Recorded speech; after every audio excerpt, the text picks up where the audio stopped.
Hi friends, we shall continue with the signs and symptoms of mental illness. Today we are discussing about the mood, emotion, affect, all these terms. What is emotion?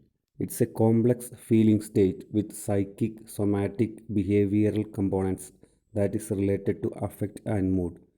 So it's a complex feeling state with psychic, somatic, behavioral components that is related to affect.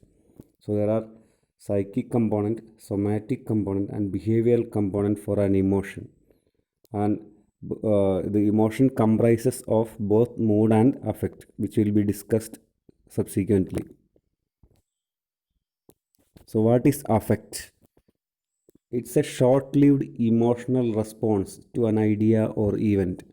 It's very short-lived emotional response, the expression of an emotion as observed by others. So, in simple terms, it's an objective and observable emotional expression. It is objective and observable emotional expression of a person, that is affect. So, it's a short lived one. So, short lived, objective, and observable emotional expression of a patient is called affect. Next is appropriate affect. What do you mean by appropriate affect? The normal condition in which emotional tone is in harmony with the accompanying idea, thought, or speech.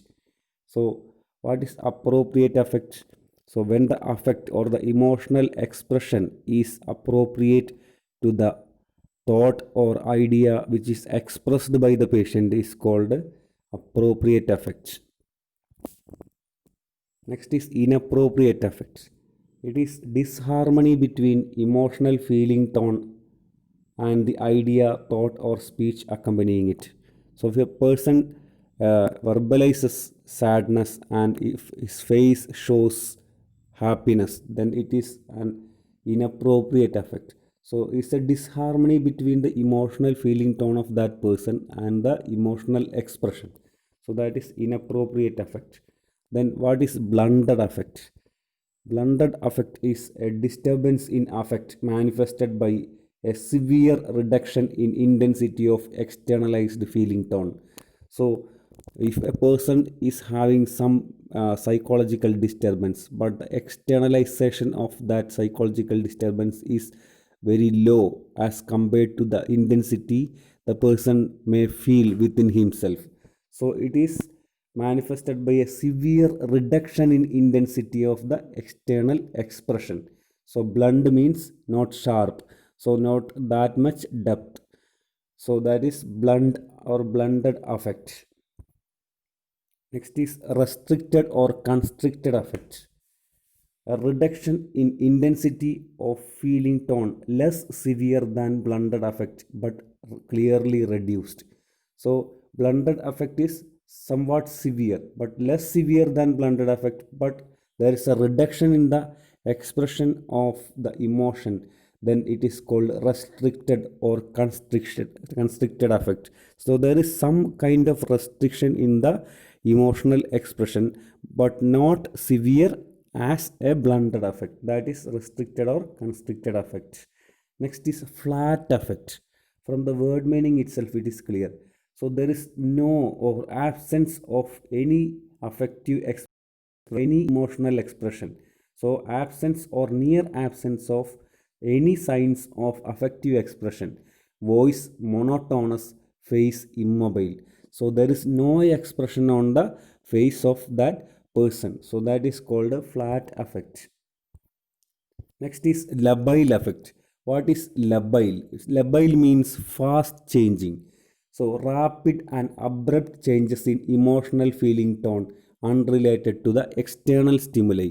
Usually related to the external stimuli, there will be changing in the emotional expression of a normal individual.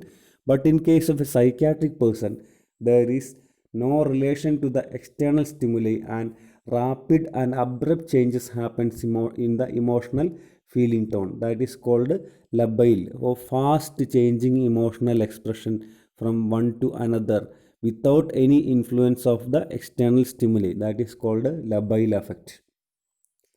Then the term mood. What is mood? A pervasive and sustained emotion subjectively experienced and reported by a patient as well as observed by others. So mood is a subjective feeling. It is a sustained one. So it is subjective and sustained emotional feeling tone which is experienced by the patient, which is reported by the person. So it is somewhat subjective and it is not short lived, it's sustained for a prolonged period of time as compared to affect. So it is a subjective and sustained one which is expressed or which is experienced by the person, and we can only observe the affective expression as we say in the affect. So that is mood. Mood is a subjective and sustained emotional expression which is can only be told by the or can explained by the person who is experiencing it. So it is subjective rather than objective as in case of affect. Then what is euthymic mood? Euthymia means normal mood. So normal range of mood is called euthymic mood. This is implying any absence of any depression or elevation. So normal mood or euthymia. So the term used for normal mood is euthymia or euthymic mood. Next is dysphoric mood or dysphoria. So dys means difficulty, or so it's an unpleasant mood. Dysphoric mood is an unpleasant mood. So what is expansive mood? Expansive mood means expression of one's feeling without restraint, frequently with an overestimation of one's significance or importance. So when we all express our emotions, we will have some restraint on the emotional expression, because what others will think of me, you will have a thought like that. So in case of people with mania and all, they don't have any kind of restraints, they don't have any kind of inhibitions, and they will express what comes to their mind. So that kind of an expression without any constraint or restraint is called expansive mood. And usually the person thinks that I am someone greater, so I can do anything. So that kind of expression is called expansive mood. Next is irritable mood. What is irritable mood? It is easily annoyed and provoked anger. The person can be easily annoyed or made irritable by a simple kind of obstructing that person from doing something. So easily get irritated. So that is called irritable mood. Next is elevated mood. Air of confidence and enjoyment. A mood more cheerful than normal, but not necessarily pathological. So elevated mood can happen in any person. So there are several stages of elevated mood that we will discuss later. So it can be normal, and when it is pathological, it can become abnormal also. But elevated mood, it's a air of confidence. The person feels that I am confident, I am happy. So that kind of a feeling is called elevated mood. Then mood swings, I already told in labile affect, the expression will be fast changing expressions. Likewise the person feels fast changing emotions within himself, that is called mood swings or labile mood, that is oscillations between euphoria and depression or anxiety. Euphoria means a mild elevation in the mood, and depression means depressed mood, and the person can also have anxiety. So fast changing between these all emotions is called mood swings. Then what is euphoria? So now we are going to discuss the stages of mood, so step by step how it is progressing. So first one is euphoria. So what is euphoria? It's a intense elation with feelings of grandeur. So mild elevation of mood is called euphoria. Mild elevation of mood is euphoria. Then next is ecstasy, feeling of intense rapture or blissfulness. Ecstasy is the topmost stage. In between this euphoria and ecstasy, we have elation. Elation means moderate elevation of mood, elation. Then exaltation, it is severe elevation of mood. Exaltation is severe elevation of mood, and ecstasy is very severe elevation of mood. So it's a feeling of intense rapture or blissfulness. The person is at the top of the peak of happiness. That is ecstasy. Then depression. What is depression? Psychopathological feeling of sadness, not the usual sadness. We all say I am depressed. So actually, depression means it's a pathological thing, not a usual thing, usual sadness. But it is somewhat psychopathological. So psychopathological feeling of sadness is called depression. Then anhedonia. What is anhedonia? Loss of interest in and withdrawal from all regular and pleasurable activities, often associated with depression. So it is the inability to experience pleasure. So what is anhedonia? It is the inability to experience pleasure in previously pleasurable activities. So the person will have some previous pleasures obtained from some activities. Now he is not finding pleasure in those activities. Then grief or mourning. So sadness appropriate to a real loss. What is grief? Sadness appropriate to a real loss. So somebody has died in the family. So the person will have sadness due to that loss. That is called grief or mourning. Sadness appropriate to a real loss. Then alexithymia. So alexithymia means the inability to or difficulty to describe one's own emotions.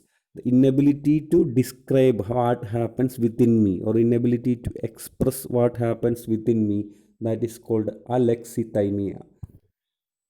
Then anxiety. What is anxiety? Feeling of apprehension caused by anticipation of danger, which may be external or internal. So anxiety, we are anticipating. Anxiety means anticipation. Anxiety, anticipation of some danger to happen, that creates some significant distress within that individual. That is called anxiety. So it is an apprehension or apprehensive feeling due to anticipation of danger. Whereas in case of fear, there is a real external danger, fear of something. So there is a real external danger present in front of that individual. So the person may have an apprehensive feeling. So fear is an apprehension due to real external danger, whereas anxiety is apprehension due to anticipation of some danger. The danger may not be actually present, but the person believes that there some danger is there to come for him, so that he's getting disturbed. That is anxiety. Then apathy. What is apathy? Dulled emotional tone associated with detachment or indifference. So the dull emotional tone associated with detachment or indifference is called apathy. Then what is ambivalence? Ambivalence. So it's coexistence of two opposing impulses towards the same thing in the same person at the same time.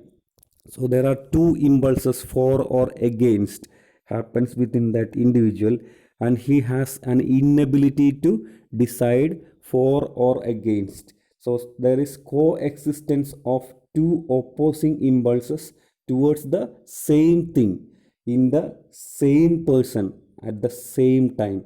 So he has a difficulty in deciding for or against. That is called ambivalence. So thank you. Keep watching this channel and study well and succeed your aims.